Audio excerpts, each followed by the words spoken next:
I noticed the absence before I noticed anything else. There was no argument, no confession, no suspicious notification lighting up my phone. Just a quiet gap where something should have been. I was sitting at the kitchen counter, scrolling through our shared cloud album the way I always did after Mark came back from a trip, half distracted, more out of habit than curiosity. His latest overseas trip should have been there. Airport shots, city skylines, quick photos taken through hotel windows. Instead, the folder was empty. Not half empty. Not missing a few images. Completely clean. I checked again, then a third time. I opened the recently deleted folder. Nothing. No traces, no fragments, no accidental leftovers. The deletion was thorough, deliberate, almost careful. The timestamps showed the action had been taken from Mark's device, not the system, not a sync error. Someone had gone in and erased an entire sequence of days, not because of clutter, but because they didn't want those moments to exist anywhere anymore. When I asked him, I kept my voice neutral. I didn't accuse. I didn't hint. I just said, I was looking for your travel photos. They're gone. Mark barely looked up from his phone. They were private, he said. No reason to keep them. That was it. No explanation, no curiosity about why I was asking. He moved on immediately, as if the subject had never existed. I didn't argue. I didn't ask follow-up questions. I didn't demand to see anything else. I just nodded and went quiet. Because I'd spent over a decade as a corporate lawyer, and there was one thing I knew better than most people. When someone rushes to erase evidence, it's rarely because the evidence is harmless. And when someone believes they've erased everything, that's usually the moment they expose something far more dangerous. Mark had no idea that by deleting those photos he hadn't closed a door. He'd opened one. I let the silence sit between us for the rest of the evening. I cooked dinner. We talked about neutral things, traffic, work schedules, an upcoming dinner with friends. Mark acted relaxed, almost relieved. He believed the moment had passed. From the outside, we looked exactly like we always had. A married couple in their 30s, comfortable, functional, unremarkable. Inside, I was paying attention to something else entirely. I was 34 years old, a corporate attorney specializing in compliance and cross-border transactions. My career had taught me to recognize patterns before they became problems. To understand that risk rarely announces itself with drama. It hides in omissions, in things quietly removed, in records that are suddenly incomplete. Mark, 36, was a businessman who traveled internationally several times a year. His work involved partnerships, branding deals, overseas contracts. Our marriage, like most adult partnerships, wasn't perfect, but it had been built on an assumption of transparency. Not confession, not permission, just honesty. What unsettled me wasn't jealousy. It wasn't even betrayal, not yet. It was the precision of the deletion, the care taken to ensure nothing remained. That night, after Mark went to bed, I reopened the cloud storage from my laptop. I didn't try to restore anything. I didn't click buttons that would send alerts. I just looked. I checked access logs, sync history, device activity. The photos hadn't disappeared on their own. They'd been selected, grouped, removed. Someone had spent time making sure those days no longer existed in our shared digital history. As a lawyer, I'd learned early on that the worst mistakes aren't emotional, they're procedural. People panic and take action without understanding the systems they're touching. They erase the visible part and forget about the structure underneath. I closed the laptop and sat in the dark living room for a long time, listening to the soft hum of the refrigerator, the sound of Mark's breathing from down the hall. I didn't feel angry. I felt alert, focused, the way I did when a case file stopped adding up. Mark believed the photos were personal, that by deleting them, he'd reclaimed privacy. What he didn't realize, what most people never do, is that in certain contexts, images aren't memories. They're records. And records don't exist in isolation. They connect to dates, locations, payments, obligations. They sit inside frameworks built long before anyone thinks they'll matter. I didn't confront him the next morning, or the next day. I didn't mention the photos again. Silence in situations like this isn't weakness. It's space. Space to observe, to let someone reveal their own assumptions. And as I moved through my days, through meetings, contracts, conversations that had nothing to do with my marriage, one thought kept returning, steady and unmistakable. Years earlier, when Mark's business first began expanding internationally, we'd signed an updated agreement. At the time, it had felt routine, necessary, a formality he barely read before signing. I hadn't thought about it in a long time. Until now. Because people who delete evidence often believe they're erasing the past. They rarely consider that sometimes deletion itself is the trigger. The days that followed were quiet in a way that felt intentional. Mark didn't bring the photos up again. Neither did I. On the surface, nothing had changed. We ate breakfast together. We talked about work. He left for meetings, came home on time, answered messages at the table without hiding his screen. If someone had been watching us, they would have seen a marriage continuing exactly as it always had. But silence, I'd learned, can carry more information than words ever do. I made a conscious decision not to react the way people expect wives to react. I didn't demand reassurance. I didn't ask who the photos were of or why they mattered enough to delete. Emotional reactions have a way of collapsing timelines, and I needed time to stretch out in front of me, undisturbed. As a lawyer, I'd spent years watching negotiations fail because someone spoke too soon. Silence wasn't avoidance. It was strategy. Mark seemed to interpret my quiet as acceptance. That was his first mistake. He grew more relaxed as the days passed. Too relaxed. The tension I would have expected, defensiveness, guilt, overcompensation, never fully surfaced. Instead, he behaved like someone who believed a problem had been successfully contained. He joked more. He complained lightly about work. He acted as though he'd closed a door and moved on. That kind of confidence doesn't come from innocence. It comes from believing you've removed the only evidence that matters. I began watching small things. Not obsessively, not emotionally, professionally. The way his answers shortened when I asked about his schedule. The way he framed upcoming trips with less detail than before. The way he avoided mentioning names, places, specifics. None of it was dramatic, all of it was consistent. One evening, while Mark was on a call in the other room, I opened the shared cloud account again. I didn't rush. I didn't try to retrieve anything. I knew enough about digital systems to understand that restoration sends signals. Instead, I reviewed what the system still remembered. Access logs don't care about intent. They record actions, not motives. I could see when files had been opened, when folders had been accessed, when mass deletions occurred. The deletion window aligned perfectly with the day Mark returned home. Not during the trip, not weeks later, immediately after. As though he'd carried the decision with him across borders, waiting until he felt safe enough to execute it. What struck me wasn't the deletion itself. It was the confidence behind it. He hadn't hesitated. He hadn't left anything behind by accident. That kind of certainty suggested preparation. I closed the account without changing a single setting. I didn't even refresh the page. At this stage, observation mattered more than action. People behave differently when they believe they're no longer being watched. At dinner that night, Mark mentioned a minor delay with one of his international projects. "Nothing serious," he said. "Just administrative friction." I nodded, asked nothing, and passed him the salt. But the word friction stayed with me. In my line of work, friction is rarely random. It's usually the first sign of resistance building somewhere out of sight. Later, alone in the bedroom, I thought about the period years earlier when Mark's business had begun to grow beyond the domestic market. It had been an exciting time. New opportunities, new partnerships, long conversations about risk and expansion. I remembered insisting we update our marital asset agreement before he signed with his first overseas partner. Not because I distrusted him, but because international business introduces layers of opacity most people don't anticipate. Mark had laughed at the time, called it overkill, signed anyway. I hadn't revisited that agreement in years. Most people never do. They treat contracts like fire extinguishers, important to have, uncomfortable to think about, easily forgotten once stored away. But clauses don't forget. They sit quietly, waiting for conditions to be met.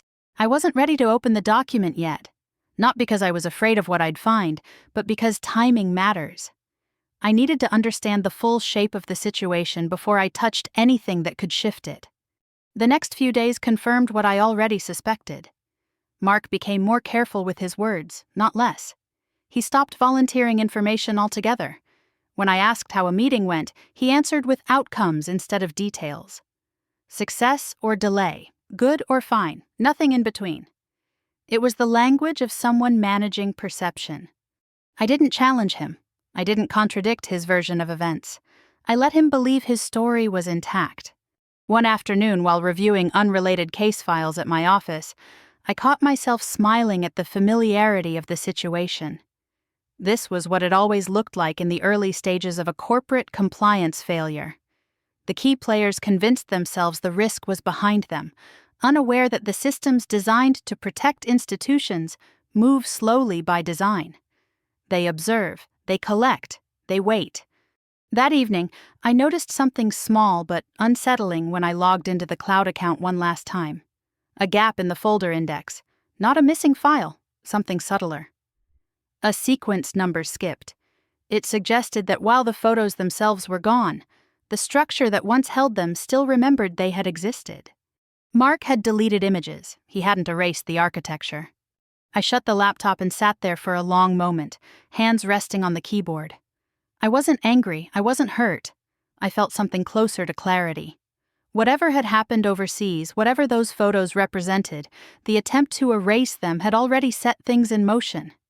And Mark, confident in his silence, had no idea that the quiet he was enjoying wasn't the end of the story. It was just the pause before everything else began. I stopped thinking about what had been erased and started focusing on what remained. When people delete something carefully, they rarely consider the residue. Systems remember patterns even when content is gone. File names leave shadows. Metadata lingers. Sync gaps tell stories to anyone patient enough to look. I wasn't searching for images anymore. I was looking for repetition. It didn't take long to notice one identifier appearing again and again across fragments that shouldn't have connected. A tag buried in a backup index. A partial file name truncated mid-word. A repeated device signature tied to uploads that no longer existed. It wasn't a place or a date, it was a name. I didn't react when I saw it. I wrote it down on a legal pad and kept going, the way I would if I were reviewing a vendor file or tracing an internal compliance issue. Emotion clouds judgment. Curiosity sharpens it. The name led me to public records first. Not social media, not gossip, not speculation. Professional footprints, archived project pages, portfolio sites cached by search engines long after the originals were updated. That was where I found her. Megan, 33, freelance photographer. Her work was clean, polished, unmistakably international. Brands, travel campaigns, lifestyle imagery shot in cities Mark had visited more than once over the past year. There was nothing incriminating about her presence online. If anything, it was reassuringly normal. At first, I treated her like a variable, not a threat. I reconstructed the official narrative as it would have appeared to anyone outside our marriage. Mark hired a photographer for overseas branding work. Creative professionals travel, expenses happen, contracts are signed. That version of events was not only plausible, it was common. I'd defended similar arrangements for clients who'd done nothing wrong. I reminded myself of that as I cross-checked dates. Mark's travel calendar overlapped with Megan's published work in ways that were easy to dismiss individually. A city here, a country there. No single coincidence raised alarms. But patterns don't rely on single data points. They rely on accumulation. I started mapping timelines the way I always did when something felt off. Mark's flights, Megan's shoots, gaps between meetings that didn't quite make sense. Days marked as flecks on his calendar that aligned neatly with her presence in the same locations. The overlaps weren't dramatic, they were consistent. That was what unsettled me. I wasn't angry at Megan. I didn't imagine scenes or conversations. I didn't picture hotel rooms or stolen moments. Those kinds of thoughts are distractions. The question wasn't what they did. The question was how long the structure supporting it had existed. I pulled contracts next. Publicly available ones first, then documents Mark had shared with me months earlier without concern. Invoices issued under Megan's name appeared clean on the surface. Professional descriptions, market rate pricing. Nothing overtly suspicious. If someone had handed me those documents in isolation, I would have approved them without hesitation. But context changes everything. The payments didn't always come directly from Mark's primary business account. Some were routed through reimbursements, others through third-party service categories that blurred the line between creative expense and travel cost. It wasn't illegal. It wasn't even unusual. It was simply distant, structured to keep things one step removed. That kind of distance doesn't happen by accident. I felt a brief tightening in my chest then. Not jealousy, not hurt, but recognition.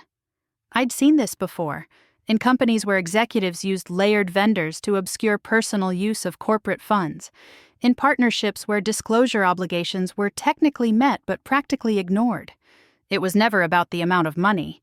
It was about the decision to conceal. That was when the photos started to make sense. They weren't romantic mementos. They were records of presence, evidence of proximity. Proof that two people had occupied the same spaces at the same times, repeatedly across borders. Deleting them wasn't about privacy, it was about reducing overlap. I closed the files and leaned back in my chair, staring at the wall of my office. The realization settled slowly, heavily. The risk wasn't the relationship itself. Relationships happen. The risk was how that relationship had been financed, categorized, and deliberately distanced from scrutiny. I still didn't open the agreement. Not yet. I didn't need to. I knew enough about its structure to understand what mattered. It didn't require proof of infidelity. It didn't care about feelings. It cared about transparency, about disclosure, about the integrity of records tied to shared assets used abroad. That evening, Mark came home later than usual. He seemed distracted, restless in a way he hadn't been before. He mentioned a postponed call, a delayed approval. I listened without comment, my attention fixed on the way he avoided specifics. He didn't mention Megan. He didn't mention the trip. He didn't mention the photos. He believed the digital cleanup had been successful. Later that night, I checked one more thing. A shared project folder that Mark's team used for overseas work. Megan's name had been there weeks ago. Now it wasn't. Not removed entirely, just absent from the visible list. The folder structure still showed where her files had once lived. Selective erasure. I sat there in the glow of the screen, feeling the last of my uncertainty drain away. Someone wasn't just hiding a relationship. They were managing exposure, cleaning edges, reducing the surface area of risk. People do that when they know the system they're operating within has rules they've already bent too far. I shut the laptop and turned off the light, my thoughts steady and clear. Megan wasn't the story. She was a data point. Mark's attempt to erase her traces had already told me everything I needed to know. Because when someone starts removing names from records, they're no longer confident they can explain them. And that's when the real evidence begins to surface. I opened the agreement 3 days later, not because I was impatient, but because the pattern had finished forming. The document lived where it always had, inside a folder labeled with boring precision, nested among tax records and insurance policies no one ever looks at unless they have to. I'd helped draft parts of it myself years earlier, back when Mark's company first crossed into international markets, and everything felt ambitious instead of fragile. At the time, the agreement had seemed like a precaution, sensible, slightly excessive maybe. Mark had joked that I was planning for disasters that never came. Disasters rarely arrive announced. I read slowly, the way I always did, not skimming for highlights but tracing structure. Clauses don't operate alone. They lean on each other, reference definitions buried pages earlier, trigger conditions that only matter when something else has already happened. This agreement wasn't about fidelity or morality. It didn't care who loved whom. It cared about transparency, about how shared assets were used when business crossed borders and jurisdictions. There it was, exactly as I remembered. A section most people would have dismissed as technical language. disclosure obligations tied to international expenditures, requirements for accurate categorization of expenses related to third-party services abroad, a subsection addressing digital assets and records connected to shared finances. At the time, Mark had barely read it. I'd insisted anyway. Not out of mistrust, but out of habit. You don't enter complex systems without understanding the exits. I closed the document and sat back, letting the silence stretch. The clause itself wasn't aggressive. It didn't accuse, it didn't threaten. It simply stated that any deliberate concealment or misrepresentation of records connected to international use of shared assets could trigger a review. Not a punishment, a review. The kind of process that moves quietly, methodically, without drama. And crucially, it didn't require proof of intent, only action. Deleting records counted. I didn't smile. I didn't feel victorious. What I felt was the strange calm that comes when uncertainty collapses into inevitability. Mark hadn't broken the agreement by traveling with someone else. He'd broken it by deciding those records shouldn't exist. That afternoon, I went about my day as usual. Meetings, emails, a client call that required more focus than I wanted to give it. From the outside, nothing in my behavior changed. I didn't look distracted. I didn't look tense. That mattered. Systems respond poorly to visible emotion. They respond well to precision. I waited until Mark left for an early dinner meeting before I acted. I didn't send an accusation. I didn't confront him with what I knew. I initiated exactly what the agreement allowed: a routine request for verification tied to international expenditures. It was procedural, almost boring, the kind of thing compliance departments handle every day. The request didn't name Megan. It didn't mention photos. It referenced discrepancies in digital record retention connected to overseas projects. Once submitted, it was out of my hands. That was the part people misunderstand about leverage. Real leverage doesn't come from control. It comes from knowing when to step back and let systems do what they were designed to do. I didn't need to push. I'd already positioned the first domino. The response didn't come immediately. It never does. Processes take time. They ask questions quietly, behind closed doors. They verify, cross-check, request documentation. They don't announce themselves. Mark noticed before he understood. It started with small irritations, a delayed reimbursement, a question from an internal finance team that felt unnecessary, a partner asking for clarification on expenses that had already been approved months ago. Mark mentioned it casually at first, laughing it off as administrative nonsense. I listened, nodded, said nothing. But the irritation grew. By the end of the week, his confidence had shifted into something sharper. He paced when he took calls. He checked his email more often. He asked vague questions at dinner, about my workload, about whether I'd heard anything unusual through my professional network. I answered honestly without revealing anything. I hadn't heard anything. I didn't need to. What he didn't realize was that once a review is triggered, it doesn't require further participation from the person who initiated it. It unfolds according to rules set long before either of us needed them. The agreement wasn't emotional. It didn't care that Mark was anxious or defensive. It cared that records were incomplete. Late one night, I sat alone in the living room, scrolling through nothing in particular, when a notification appeared. Not dramatic, not alarming, just confirmation that the verification process had formally begun.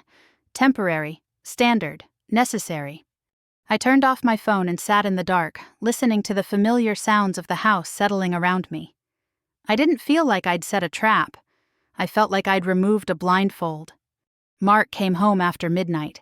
He looked tired, unsettled. He stood in the doorway for a moment as if he wanted to say something, then thought better of it. When he finally spoke, it was cautious. "Have you noticed anything odd with the accounts?" he asked. I met his eyes and shook my head. "No," I said. And it was true. I hadn't noticed anything odd. What was happening was exactly what should happen when records stop making sense. He nodded slowly, as if storing the answer away, and went to bed without another word. I stayed where I was, unmoving, my thoughts steady. The clause had been activated. The review had begun. Nothing had exploded. No accusations had been made. No one had raised their voice. But the direction of the story had changed. Mark believed he'd erased the past. What he'd actually done was confirm that the past mattered. And once systems start asking questions, they don't stop because someone feels uncomfortable. They stop when they're satisfied. And I knew with a certainty that surprised even me that this time, satisfaction would not come easily. The review didn't announce itself, but its presence was unmistakable. It moved quietly through Mark's world, touching things he took for granted. Accounts that once processed without delay began asking for confirmation. Approvals that used to be automatic now arrived with questions attached. Nothing was frozen outright. Nothing dramatic happened. That was the point. Reviews don't disrupt everything at once. They narrow the path until movement itself becomes difficult. Mark noticed the change before he admitted it. At first, he framed it as inconvenience. He complained about inefficiency, about partners suddenly acting cautious, about how international operations always attracted unnecessary scrutiny. I listened from the other side of the kitchen island, stirring soup, nodding at the right moments. His frustration had an edge now, sharper than before, because it wasn't aimed at a person. You can argue with a person. You can't argue with a process. What unsettled him most was that no one accused him of anything. There were no allegations to deny, no narrative to control, just requests, documentation, clarifications. The language was neutral, professional, almost polite. That kind of tone disarms people who are used to defending themselves. It leaves them with nowhere to direct their anger. I watched the shift happen slowly. Mark began checking his phone more often, scrolling through emails with a tightness around his mouth that hadn't been there before. He started working later, not because there was more work to do, but because uncertainty stretches time. Waiting becomes labor. One evening he mentioned Megan for the first time since the photos disappeared. It was casual, almost careless. "That photographer I worked with overseas," he said, as if testing the sound of her presence in the room. "She might need to reissue some invoices. There's confusion about how some services were categorized." I kept my expression neutral. "That happens," I said. "International work can get messy." He studied me for a moment, searching for something: curiosity, suspicion, accusation. When he found none, he nodded and moved on. But I saw what that moment cost him. He'd expected resistance, questions, emotion. My calm gave him nothing to push against. That night, while Mark slept, I reviewed what little information I was legally permitted to access. The review hadn't expanded yet, but it was moving in predictable ways. Payment trails were being examined. Travel expenses were being cross-referenced with service contracts. The kinds of things no one worries about when everything is clean. The problem wasn't any single transaction, it was accumulation. Megan's invoices weren't fraudulent. They were professionally prepared, reasonably priced. But they coincided too neatly with Mark's movements. Flights booked within hours of each other. Hotels charged under business categories during periods with no documented meetings. None of it proved an affair. It didn't need to. The issue wasn't romance, it was disclosure. Mark had treated Megan like a creative collaborator on paper while treating the arrangement like something personal in practice. That duality created gaps, and gaps are where reviews live. 2 days later, Mark came home visibly shaken. A partner had asked to postpone a joint project pending clarification. Not cancellation. Postponement. That distinction mattered. Postponement suggests uncertainty, not rejection. It means trust hasn't been withdrawn, but it's being withheld.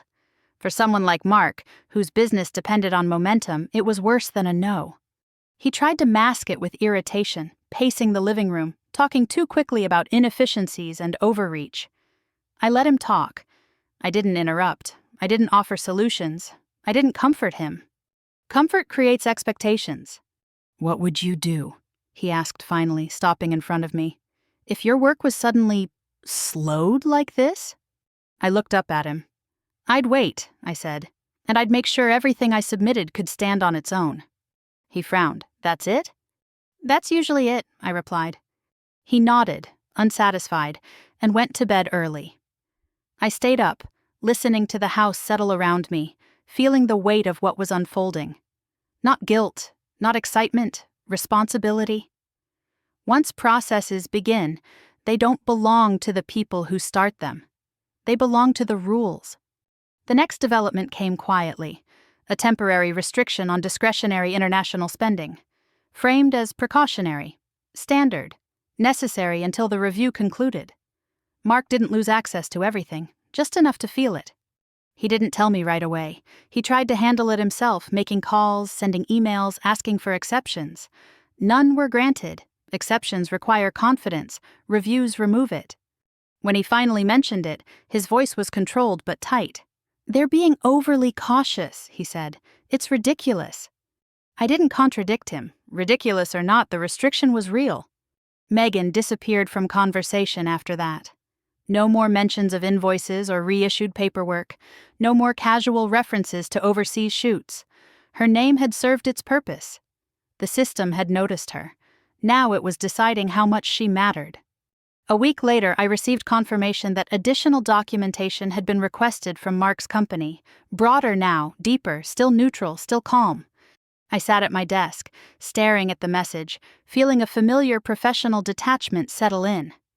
This was the point where most people panic, where they try to explain too much too quickly, where they make things worse by filling silence with narratives. Mark didn't panic, not yet, but he was losing something more important than control.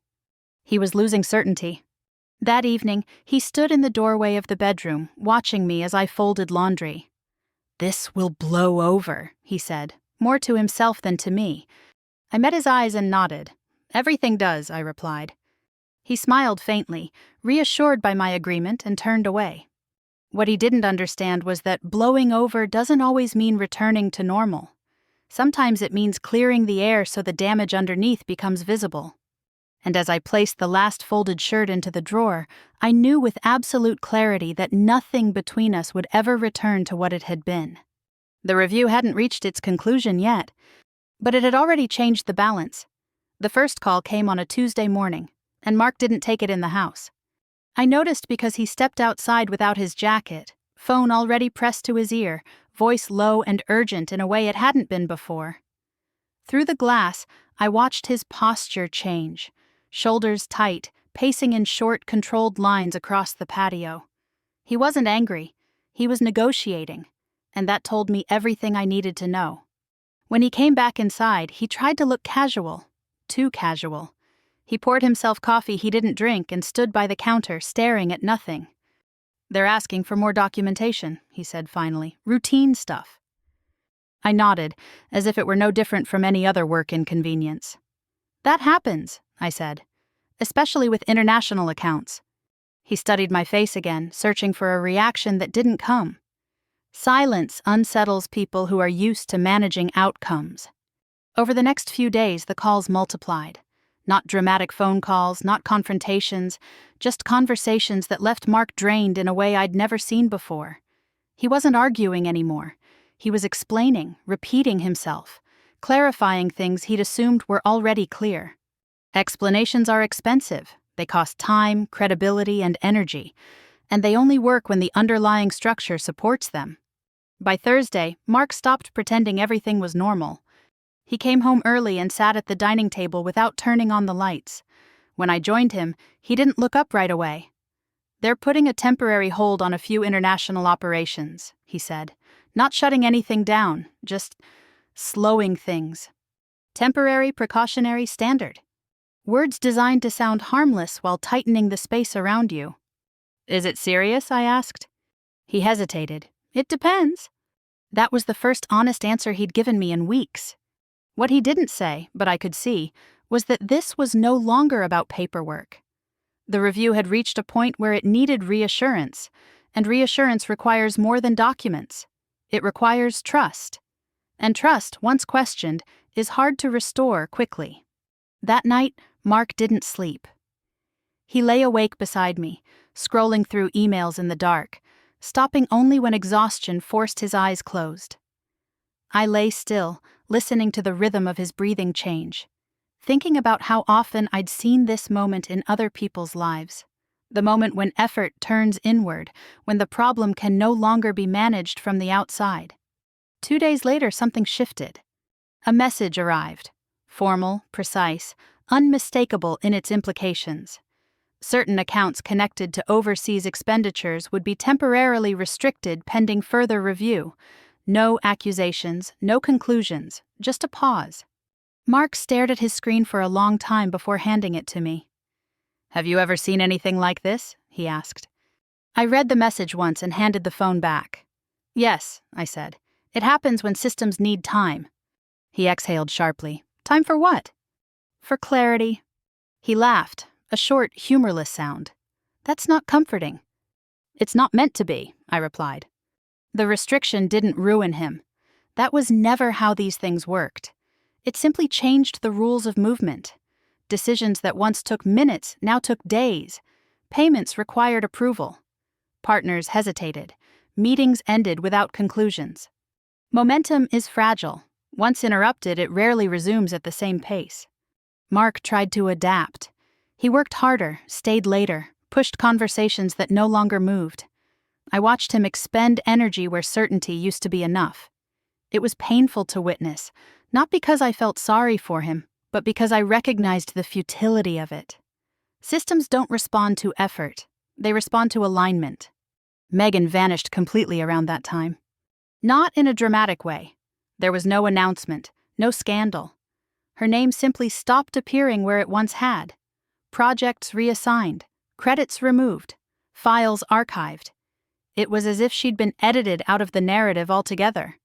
I noticed Mark checking his phone after that, more often than before.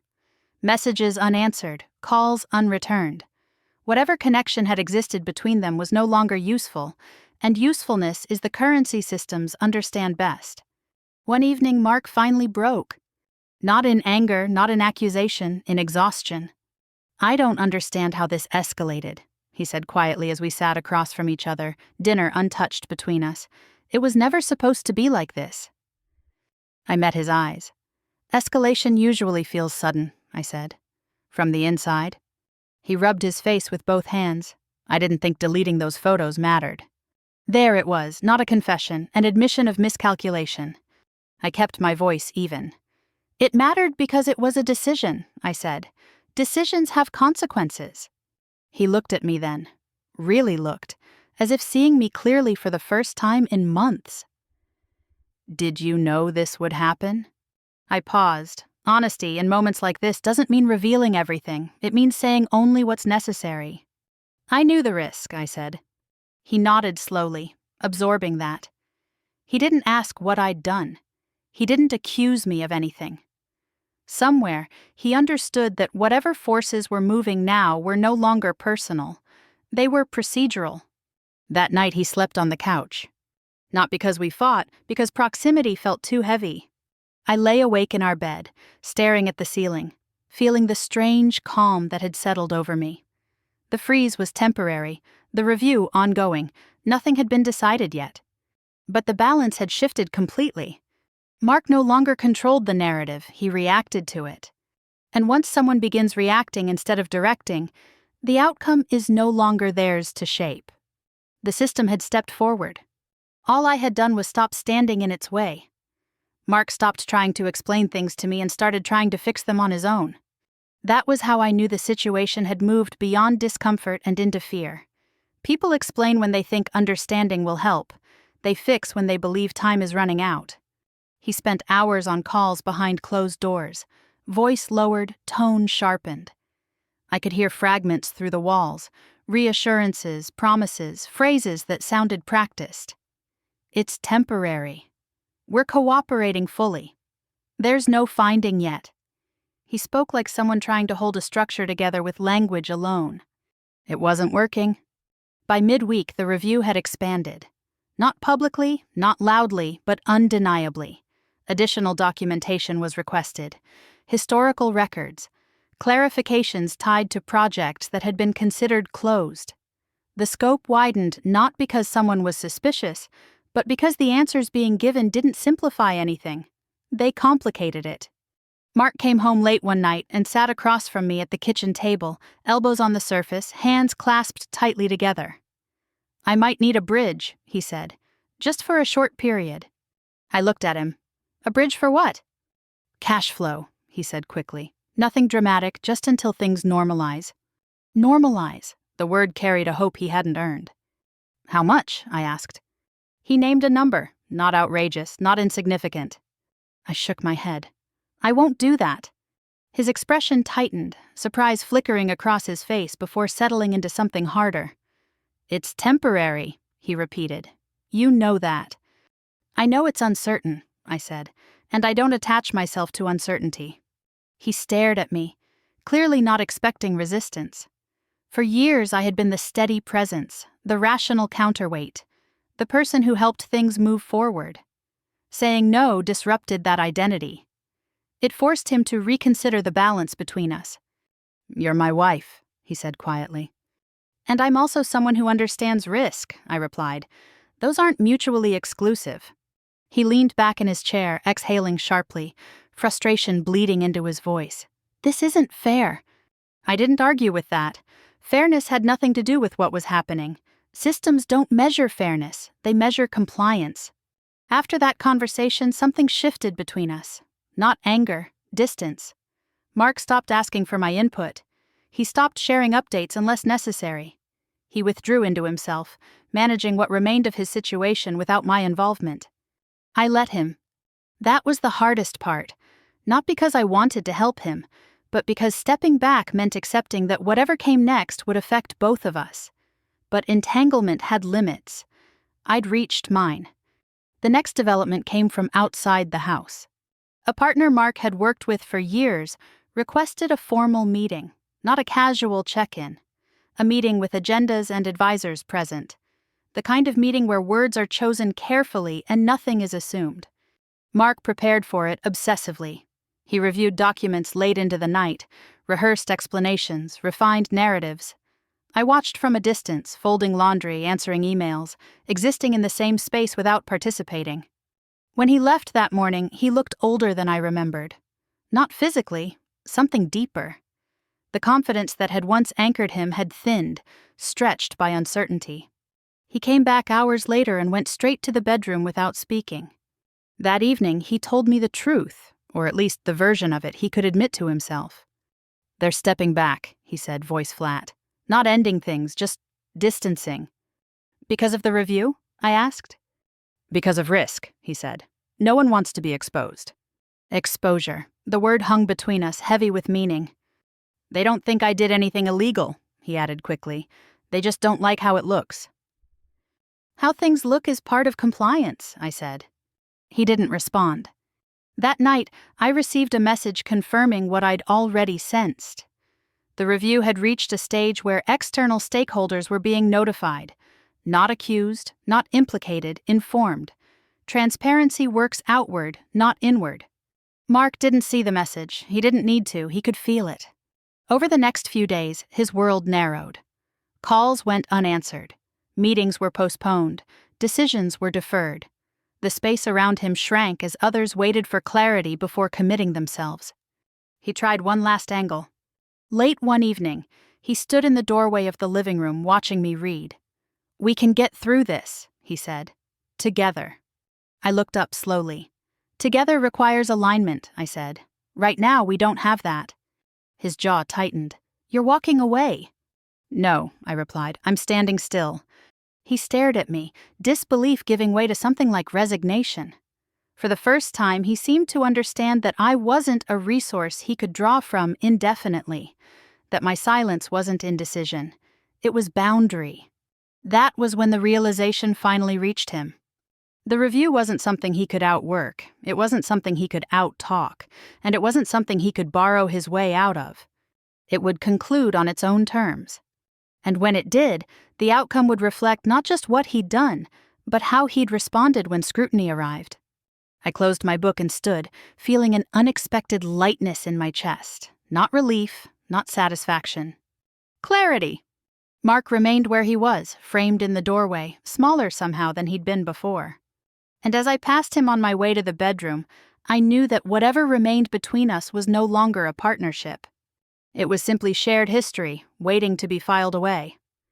The formal notice arrived on a Friday afternoon, quietly enough that Mark almost missed it. I was in my office finishing a brief when he walked in without knocking, his phone clenched in his hand, his face drained of color. He didn't speak at first.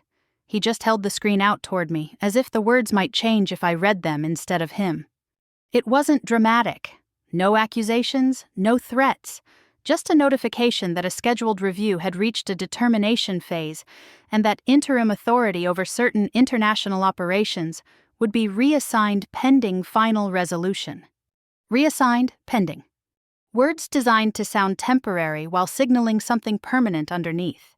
Mark sank into the chair across from my desk, staring at the floor. "They can't do this," he said, though there was no conviction behind it. "I haven't even been found at fault." "They're not deciding fault," I said. "They're deciding risk." He laughed once, sharply. "So I'm being punished for how it looks." "No," I replied. "You're being limited because of how it's structured." That distinction mattered. Systems don't care about innocence the way people do. They care about exposure, about whether uncertainty has been contained or allowed to spread. The reassignment didn't remove Mark entirely. It didn't have to. It placed oversight between him and decisions he used to make freely.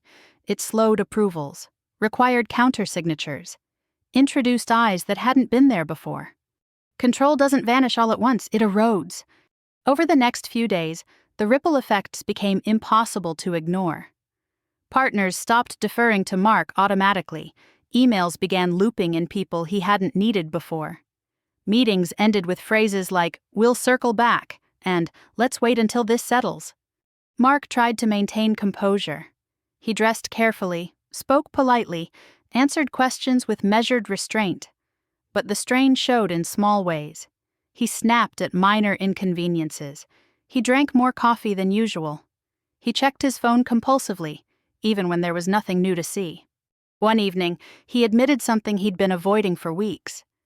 "They're questioning the classification of certain expenses," he said quietly, sitting at the edge of the bed. "Not saying they were wrong, just asking why they were categorized the way they were." I waited. "And some of them involve Megan." There it was again, her name fragile now, stripped of whatever power it once held. "What about her?" I asked. "They want clarification on the scope of her role," he said, "whether her services were exclusively professional." "And were they?" I asked, my voice steady. He didn't answer right away. When he finally did, his words were careful. "It wasn't supposed to be complicated. Complications don't arise from relationships, they arise from concealment." The following week, Megan disappeared completely from the record. Not just reassigned, removed. Her name no longer appeared on active projects. Her contracts weren't renewed. Her work, once proudly displayed, was archived quietly, without acknowledgement. Mark didn't talk about it. He didn't have to. The absence said everything. I noticed something else too. Invitations stopped coming. Not entirely, but selectively.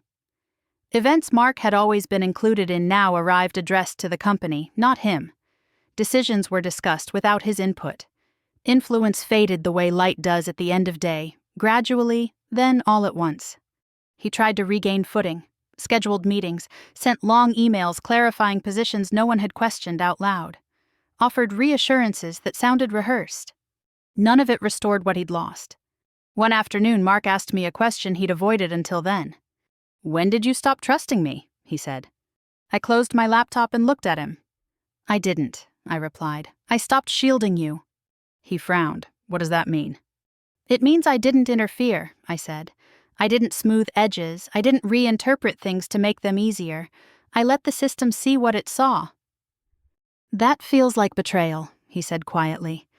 I shook my head. Betrayal is hiding something and expecting someone else to absorb the consequences. He didn't respond. That night, Mark slept on the couch again. Not because we argued, but because the distance between us had become structural. Emotional proximity can survive many things. Structural misalignment cannot. A few days later, the final confirmation came. Authority over international operations would be formally transferred. Not revoked, not permanently stripped, but removed from Mark's direct control indefinitely. He read the notice twice before setting his phone down. His hands shook slightly. "It's over," he said. It's changed, I replied. That's not the same thing. He looked at me then, eyes hollowed by exhaustion. I never thought deleting those photos would lead here. That's because you thought they were personal, I said. They weren't. He nodded slowly, understanding settling in too late to matter. The photos hadn't been memories. They'd been connectors, links between places, payments, decisions. Removing them hadn't erased the trail. It had highlighted it. The next morning, Mark left early without saying goodbye. I stood at the window watching his car disappear down the street, feeling no surge of triumph, no relief, just a quiet acknowledgement of finality. This wasn't revenge. It wasn't even justice in the way stories like to frame it. It was consequence. And once consequence enters the room, it doesn't ask who deserves what. It simply takes its place and waits for everything else to adjust around it. The first sign that everything had shifted was how people spoke to Mark when they thought I wasn't listening.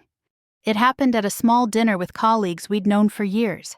Nothing formal, no agendas, just wine, familiar faces, and conversations that used to flow easily. But that night, I noticed the pauses, the way questions were redirected, the way someone else's name was mentioned when decisions came up, someone who wasn't Mark. He noticed it too. I could tell by the way his smile tightened, by how often he reached for his glass without drinking. Public spaces have a way of exposing changes that private rooms can still hide. A week later, the signal became impossible to ignore. One of Mark's core projects was officially paused. Not canceled. Paused, pending review. The announcement was brief, written in language so neutral it almost felt apologetic. No blame assigned, no explanation offered. Just a reallocation of timelines and responsibilities. Mark read the email 3 times, then closed his laptop slowly. "This doesn't make sense," he said. "They didn't even talk to me first." "They don't need to," I replied. "They're managing exposure." "That's not how it works," he snapped. "It is when confidence has already been reassigned." He stood abruptly and began pacing, running his hands through his hair, voice rising as he rehearsed arguments no one had asked for yet.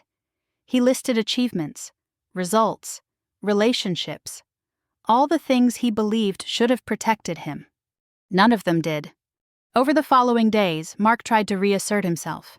He scheduled calls with advisors, partners, compliance teams.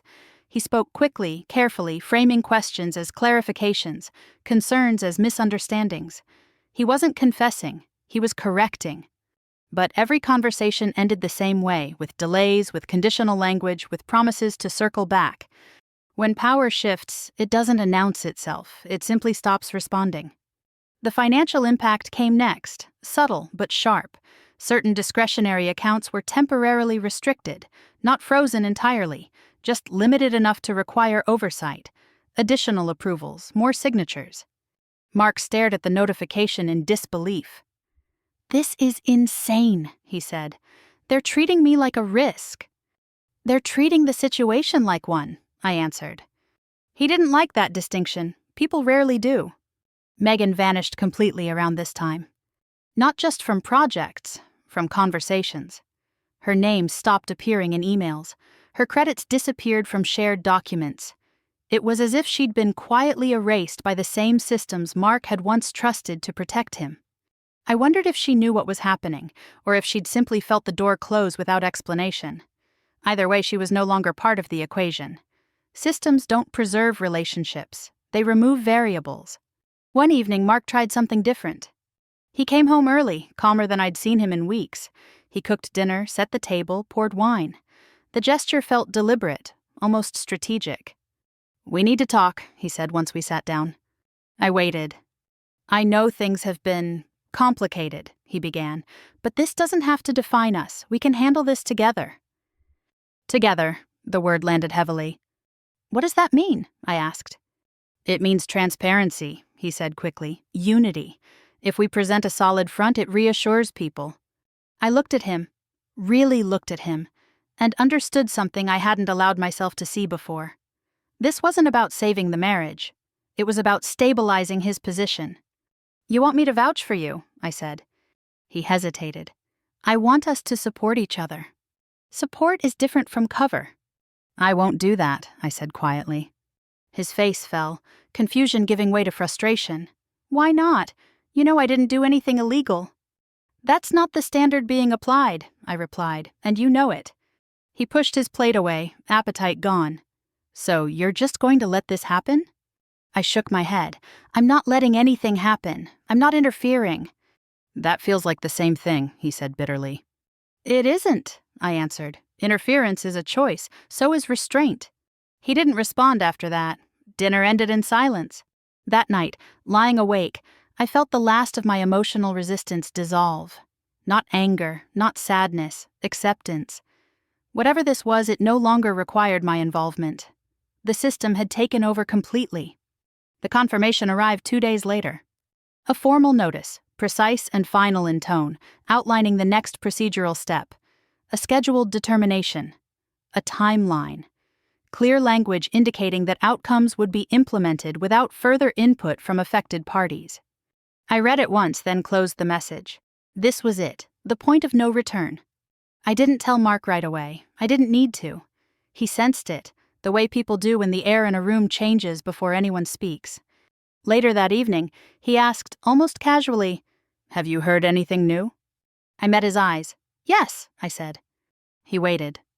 "There's a determination scheduled," I continued. "Soon." His shoulders slumped, the fight finally draining out of him. For the first time, he didn't argue. He didn't negotiate. He just nodded. "I see," he said quietly. I watched him walk away feeling no triumph, no satisfaction, just a calm certainty. What began with deleted photos had become something much larger than either of us. Not a confrontation, not a revenge. An unraveling. And once something begins to unravel under its own weight, there's nothing left to do but let it fall. By the time the determination became public, Mark no longer recognized his own days. The shift didn't arrive with headlines or announcements. It showed up in the smallest routines. Calls that used to be returned within minutes went unanswered. Calendars filled with placeholders instead of commitments. Meetings ended with polite phrases that led nowhere. Control hadn't been taken from him in one motion. It had been diluted until it no longer functioned. I watched it happen without stepping in. The determination itself was brief, written in language that felt almost merciful. Authority over certain international operations would remain reassigned. Oversight would continue. Reviews would proceed on a fixed timeline. There were no accusations attached, no conclusions drawn beyond what was necessary. The tone was careful, procedural, final enough to matter. Mark read it standing at the kitchen counter, the same place I'd first noticed the missing photos months earlier. He didn't swear. He didn't throw anything. He just set the phone down and stared at the wall, as if waiting for something else to happen. Nothing did. That was when the second wave arrived, the public one. Not a scandal, a signal. A project Mark had once championed was quietly transferred to another executive. No explanation beyond continuity. Another partnership announced a pause, pending internal alignment. Mark's name remained on documents, but it no longer led them.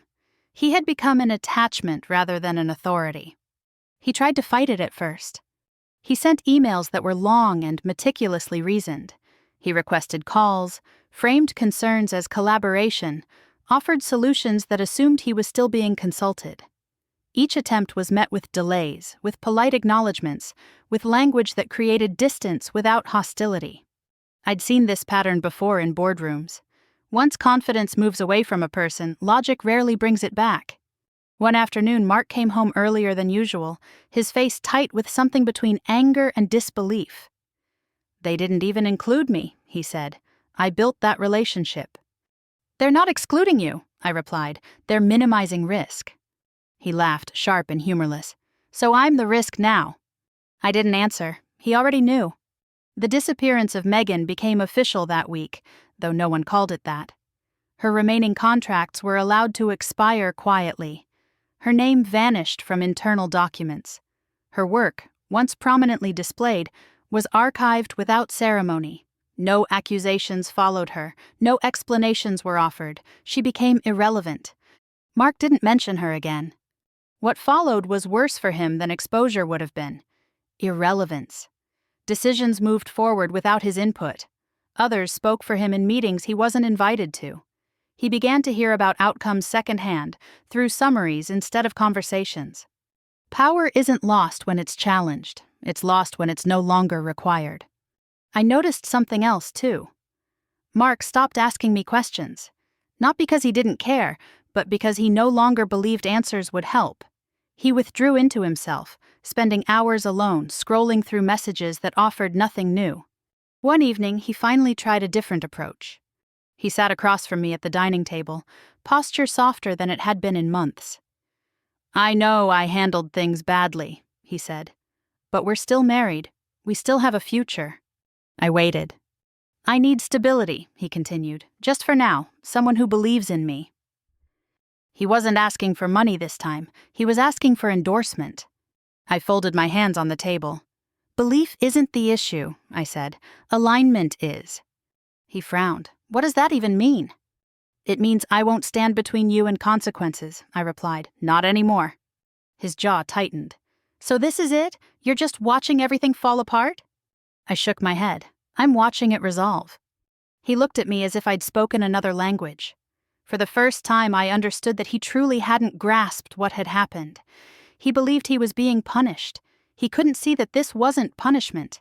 It was correction. A few days later, the final public confirmation arrived.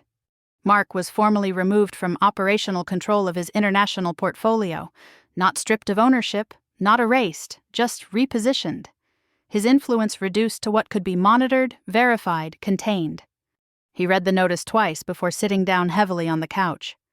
"I never thought it would go this far," he said. "It didn't go far," I replied. "It went exactly where the structure allowed." He closed his eyes. "All because of some photos?" "No," I said gently, "because of what you tried to hide." That was the first time he didn't argue. In the days that followed, Mark moved through the house like a guest, quieter, slower. His confidence hadn't shattered, it had drained away, leaving something hollow behind. He wasn't angry anymore, he was disoriented. I felt no triumph, no relief, just a steady calm. The system had finished its work, not loudly, not cruelly, simply completely. What remained was not a marriage in crisis, but a marriage concluded in everything but name. We occupied the same space, but the partnership that once defined us had already ended. One night, as I turned off the lights, Mark spoke from the darkness. "I didn't think silence could do this." "It doesn't," I said. "Decisions do." He didn't respond. I lay awake, staring at the ceiling, feeling the weight of finality settle in. This wasn't revenge. It wasn't justice served with spectacle.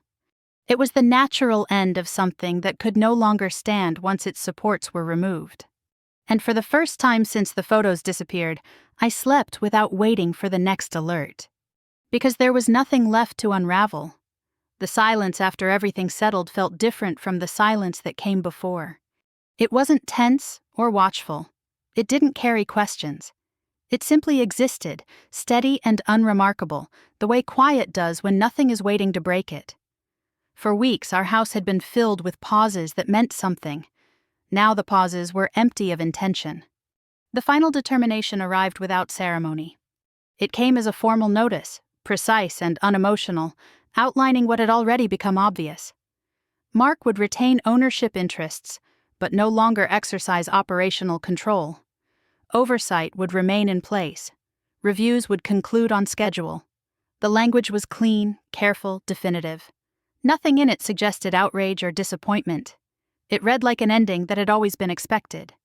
Mark read it at the dining table, hands resting flat against the wood, eyes moving slowly from line to line.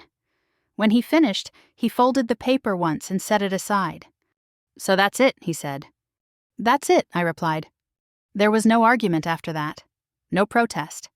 The fight had already drained out of him in earlier stages, worn down by delays and exclusions and the quiet removal of authority. What remained was acceptance. Not graceful, but real. We began the separation the same way everything else had ended. On paper. No dramatic conversations. No ultimatums. Just documentation, signatures, dates. The agreement we'd once treated as precaution now guided the division of what remained. Assets were outlined. Accounts reassigned. Responsibilities clarified. There was no sense of loss in the process, only conclusion. I retained what I was entitled to, not through leverage or negotiation, but through structure. Mark didn't contest it. He didn't need to. The same systems that had reshaped his professional life now framed the personal one. Consistency has a way of removing emotion from conflict. When he moved his things out, it happened over 2 afternoons. He packed carefully, choosing items without commentary, folding clothes the way he always had. We spoke politely, briefly, as if navigating a shared space that no longer belonged to either of us. There were no apologies exchanged, no rehashing of old moments. Some histories don't need revisiting to be finished. Megan never came up again. She didn't need to. Her absence had already spoken for her. She had exited the story the way she'd entered it, quietly, through channels that never required explanation. Whatever connection had once existed between her and Mark no longer mattered to anything that functioned. The last personal interaction between Mark and me came unexpectedly. He was standing by the door, keys in hand, when he stopped and turned back. "I never meant for things to end like this," he said. I looked at him and nodded. "Most endings aren't meant," I said. "They're arrived at." He considered that, then offered a small, tired smile. "You always did see things clearly." "I learned to," I replied. He hesitated, then left without another word. After that, my days changed shape. Not dramatically, not immediately, but slowly, in ways that felt permanent. Mornings became quieter, evenings stretched longer. I returned to routines that belonged to me alone. Work felt lighter, not because there was less of it, but because nothing competed with it for clarity. I didn't feel victorious. That surprised me, though it shouldn't have. Victory implies opposition, and by the end, there had been none. Mark hadn't been defeated. He had been corrected. And correction doesn't leave room for celebration. What I felt instead was alignment. For the first time in months, nothing in my life required vigilance. No patterns to monitor, no omissions to track. The systems that had once loomed quietly in the background had done their work and stepped aside. One evening, as I closed my laptop and turned off the lights in my office, I thought about the moment that had started everything. The empty folder, the missing images, Mark's casual dismissal when I asked about them. He'd believed deletion meant erasure. He hadn't understood that in certain structures, removal is the loudest signal there is. It announces awareness. It invites inspection. This was never about punishment. It was about boundaries, about the difference between privacy and concealment, about what happens when someone assumes silence means ignorance. I didn't need to confront him. I didn't need to expose him. I simply stepped back and let the systems he'd agreed to operate within do exactly what they were designed to do. As I prepared for bed that night, I felt something settle inside me. Not relief, not pride, but certainty. The kind that comes when you know nothing else is coming. The story had ended cleanly. No wreckage, no spectacle, just a series of decisions meeting their consequences one by one. And for the first time since the photos disappeared, I wasn't waiting for the next development. There wasn't one. Life didn't rush back in after everything ended. It eased in, quietly, the way light does when you open a door at dawn. There were mornings when I woke up and reached instinctively for a problem that no longer existed. No emails to monitor, no patterns to trace, no silences to interpret, just the ordinary weight of a day waiting to be lived. I hadn't realized how much of my attention had been spent on vigilance until vigilance was no longer required. People often ask what it feels like after something like this, as if there's supposed to be a moment of triumph. There wasn't. There was no celebration, no sense of having won. What I felt instead was space, mental, emotional, practical space. The kind you don't notice until it's gone. Looking back, I understand now that this was never about revenge. It wasn't about humiliating Mark or exposing Megan or proving anything to anyone else. I didn't destroy a life. I didn't orchestrate a downfall. I simply stopped cushioning the truth. I stopped correcting narratives that weren't mine to maintain. I allowed structures that already existed to operate without interference. What followed wasn't punishment, it was alignment. The real power in this story was never loud. It didn't show up in confrontations or ultimatums.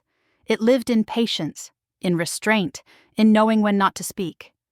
Silence, when it's informed, isn't emptiness. It's leverage. For a long time, I thought strength meant action. Decisions made quickly, words spoken clearly, lines drawn in public. What I learned instead is that strength often looks like stillness, like waiting until something reveals itself fully before you touch it.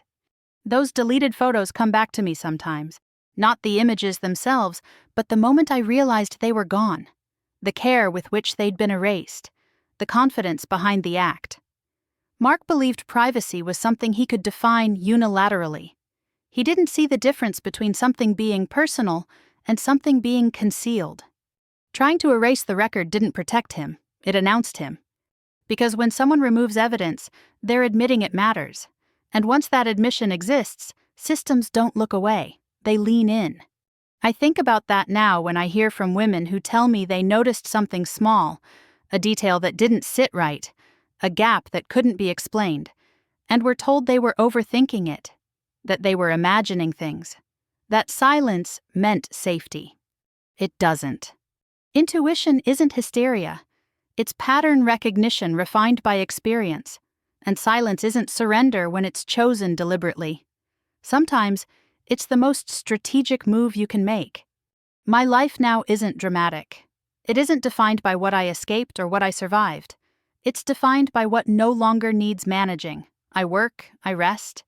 I move through my days without carrying someone else's secrets or smoothing someone else's risks. Peace, I've learned, doesn't arrive with fanfare. It arrives when nothing is waiting to collapse. If this story resonates with you, maybe it's because you've stood in a similar quiet. Maybe you've noticed something small that changed the way you saw everything else. Or maybe you're still in the middle of it, wondering whether what you sense is real. If you feel comfortable, I'd love to hear your thoughts in the comments. Not to judge or advise, just to listen. These stories matter, especially the quiet ones. And if you've stayed with me through this entire journey, thank you. Stories like this aren't about spectacle. They're about understanding how power really works, and how dignity is sometimes reclaimed without ever raising your voice. If you'd like to hear more stories about quiet strength, hidden turning points, and moments where everything changes without anyone noticing at first, consider staying with the channel. Subscribe if you want to be here for the next story, and take a moment to like or share if this one spoke to you. Some endings are loud. The ones that matter most end correctly. And sometimes, that's more than enough. This story is fictionalized for dramatic effect.